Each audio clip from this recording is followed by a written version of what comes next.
So back a couple years ago, I played the first Death Stranding, and I was personally blown away. And I get it, Death Stranding is definitely one of those love it or hate it games. But as someone who absolutely loved the first to the point of it becoming a sort of comfort game for me, that I would just honestly deliver packages. Like after beating the game, it was just such a world that I loved walking and driving through that it became a comfort game for me. On top of having an amazing story, which I thought, Hideo Kojima, you crazy bastard, you never stop being you. When I hear there's a second game coming out, I think to myself, surely it'll be like the first and I'll enjoy it. That spark, that wonder, that initial, I've never played a game quite like this. Surely he can't do that a second time under the same umbrella known as Death Stranding. Well, I can't believe he did it. But not only did he make the perfect sequel, taking everything I loved about the first game, improving on it, but then just adding so much extra bells and whistles to the point that you can play this game and sometimes it feels like Metal Gear Solid, and then at other points it feels like Death Stranding. And then at other points I feel like I'm playing Tears of the Kingdom again and making these weird, dumb contractions where I think I'm doing some cool stuff and then I'll see people's videos of them doing the most outlandish shit I've ever seen, and I think, Hideo Kojima, this is why you're the only game developer who can get away with putting your face in the sky because you are God. Death Stranding will never be a game for everyone. And Hideo Kojima wants that to be a thing. He does not make games for the masses anymore. He wants to make games that he thinks are cool and, to be honest, will alienate people. But the one thing that was always surprising about the first game for me was that when people complained walking simulator, my initial reaction was, why is that an issue? My initial reason for wanting to play the first game was because I thought it was such a cool idea that, because I didn't really dive into much of it, so color me surprised when I learned there's like BTs and this crazy story where I'm doing some cool action and stuff. No, I walked in that game thinking it was a walking simulator.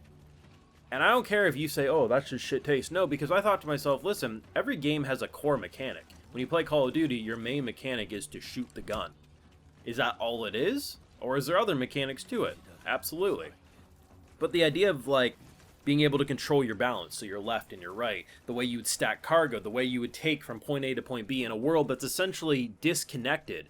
And the fact that this game was made prior to COVID, and then it was really only after COVID that people started to understand the vision of why delivery people would be so important when everything else is cut off, is kind of brilliant. But the idea that I walked into the first game just wanting to do that, because I thought it was so cool. Like, I remember specifically there was a video I saw of someone, a shit ton of cargo on their back, and they were trying to go down a mountain. And then they fell down the mountain and the cargo scattered, and then they spent like 10 minutes like picking up all everything, because they didn't just leave it, right? Because the cargo's important. It was important to someone. And I thought to myself, that is freaking awesome. And I think of the games that I've played where there are games that have come out like Journey, where you just travel. And I get that that's not going to be for everyone, but it was always wild when that seemed like that was the criticism. I'm like, there's so many games where traversal is just the thing. And then you add in one of the greatest stories I've ever experienced that took multiple playthroughs to properly understand. And then, yes, the combat, as minimal as it was, whenever it happened, it always felt like it was impact. I will never forget the first time that I got sucked under the tar and was dragged in front of a lion beast, and I thought to myself, nope. I paused right there. I said, what am I dealing with? Even though dealing with it wasn't actually as challenging as the initial shock. So to come into Death Stranding 2, which does all of that and more, the fact that it goes a little faster in the beginning of this one. So stuff like rebuilding roads and connecting different places. Like, you connect Mexico within a couple of hours, but Australia, oh, that bitch takes a hot minute. Rebuilding roads, as an example, is one of my favorite things to do, because the way this game works is it's a social game, not only social via the NPCs, but also other players. So stuff you build in your world will also affect stuff built in other people's worlds, and vice versa. So when you go to different road pavers, sometimes they'll be completely empty, sometimes they might have a mostly done because other porters, other players have done that, right? And I just love the idea of connecting these scattered colonies, not only just by bringing them into what's called the chiral network, which allows them to use this technology.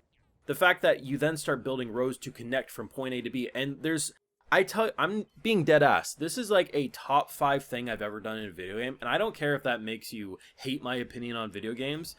Building these roads and looking at your finished product when everything is connected is one of the most cathartic experiences I've had.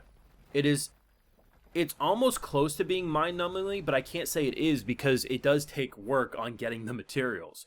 But it is so freaking fun. And as someone who does like playing city building simulators, or hell, when I was a kid before I even knew it, like Roller Coaster Tycoon, I like building and connecting things to begin with. But the thing that makes Death Stranding 2 so special, and the reason it kept the spark, and somehow did 2 for 2, which only certain games have been able to do, those sequels that are so good that only improve and don't subtract. I can think of God of War to God of War Ragnarok. I can think of Breath of the Wild to Tears of the Kingdom. I don't want to hear people say Breath of the Wild's the superior. Don't at me. And I think the biggest thing for me is how there's so much more freedom. And it's to the point that I'm still looking... It's kind of like, not maybe quite the same, but it's similar enough. When I see certain people pull off speedruns and tricks in the new Mario Kart world, I think to myself, I ain't ever doing that. But that's insane that you're able to do that with a singular wall riding mechanic. It's like that, but like 20 times more. People are out here just having fun. They're snowboarding on bodies, ramping off stuff, and then you see the combat and you see what people are actually capable of, and I'm like, you know, if Kojima just wanted to make more Metal Gear, he would make more Metal Gear. But the fact that he clearly wanted to make more Death Stranding, at least for the first 2 games, and the fact that like, there was stealth and there was combat in the first game, but the way he just extends it, the new weapons, the new, like, I'm seeing videos of people doing, like, these jump through a wall, kick in the head, doing some 1-2 punch combos. I'm like, oh, Solid Snake. That's basically what I'm dealing with. And the story is even better than the first one, being honest. I'm still playing through it. It's a beefy game, but I wanted to make sure I played for a couple of weeks before I made a video because I wanted to make sure I saw enough. Because I was ready after a day of playing this game to be like, yep, I love me some Death Stranding. But no, like, the fact that once you really get going, and then you really start to see the new characters, the old characters, and the familiar mechanics that I've come to know and love, but all the new ones they've added. There's something just so... I still remember the first time I played Death Stranding.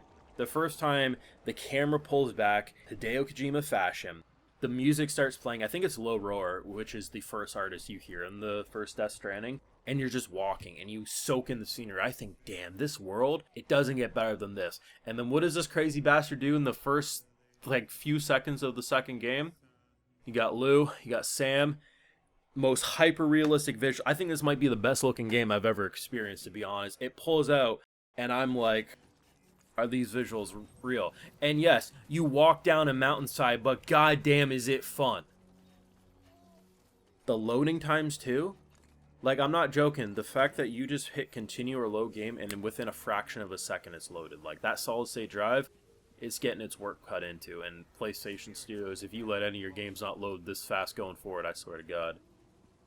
I'm not even mad that there's a lot of people who don't like this game, because it was never made to be liked by everyone. And if it was, a lot of the things that I really like about it that are quirky and odd and sometimes infuriating and janky wouldn't exist.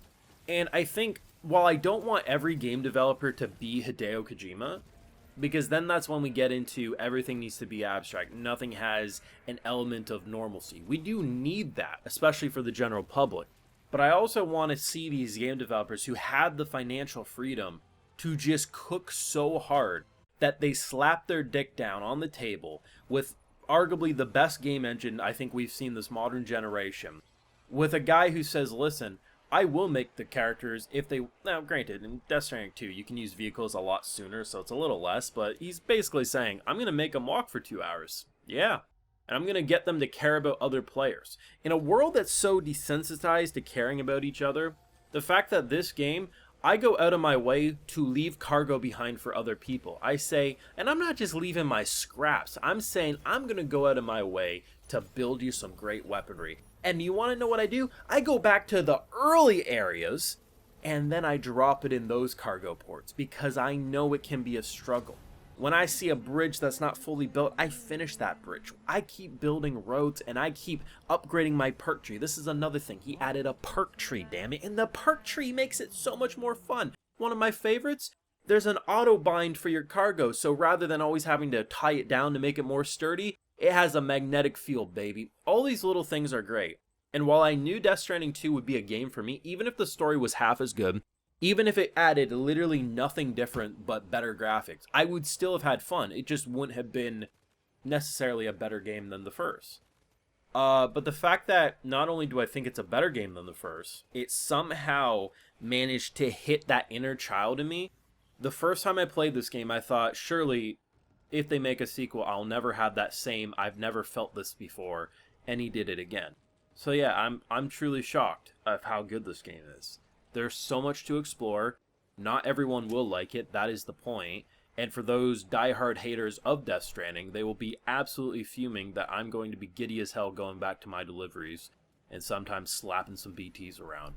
Fantastic freaking game. And, you know, right now for me, Claire Obscure and Death Stranding are hovering at my game of the year right now. It's that good. You let me know your thoughts down below. If you've checked out Death Stranding 2 or if you're planning to, what are you thinking? Let me know. Leave a like if you enjoyed, subscribe if you're new around here, stay up to date on everything I do on this channel. And hey, we do have the Patreon, we do a bunch of stuff, we got live reactions to a bunch of anime, and more importantly, you get to see videos just like the one you're watching early and ad-free. So consider supporting over there if you so wish. So until next time, please take care, have a good one.